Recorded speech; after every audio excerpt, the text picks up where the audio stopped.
আসসালামু আলাইকুম। আপনারা সবাই কেমন আছেন? আশা করি সবাই ভালো আছেন। আমাদের গাজীপুরের সাথে আকাশের পরিস্থিতি অনেক খারাপ, অনেক কালো হয়ে আসছে। আপনারা হয়তো ভিডিওতে বুঝতে পারতেছেন না। আমি ভিডিও করতেছি, দেখি আমি ভিডিও করতে করতে বৃষ্টি চলে এসেছে। দেখেন প্রচুর বৃষ্টি হইতেছে, যা বলার মতন না। আমি ছাদের উপর থেকে নিচে আসলাম, এসে ভিডিও করছি, কারণ আমি তো ভিজে যাব। আমাদের একটা বাসার একটা মেয়ে, আমার বোন হচ্ছে, ছোটো বোন হচ্ছে, সে বলতেছে যে ভিজবো, বলতে একবার ভাত নিচ্ছে, আবার দেওয়া যাচ্ছে, আবার দেওয়া যাচ্ছে না, বলেছে ভিজবো, আবার বলছে আন্টি ভিজবো না, আবার বলছে ভিজবো। সে বলতেছে আমি হাতের ভিডিও করো।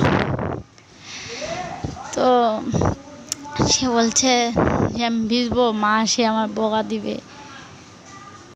সে বলছে যদি ভিজতে হয় তাহলে আমি বাইরে যাই ভিজবো। সে দৌড়ে বাইরে চলে গেছে, বাইরে গিয়ে সে মনের আনন্দে চুল নাড়াইতেছে, নাচতেছে, কি না কি করতেছে, ওর বলে খুব আনন্দ লাগতেছে। তা আবার বাসার ভিতরে চলে আসলো, বলতেছে আমার বাবা আসলে বকুনি দিবে।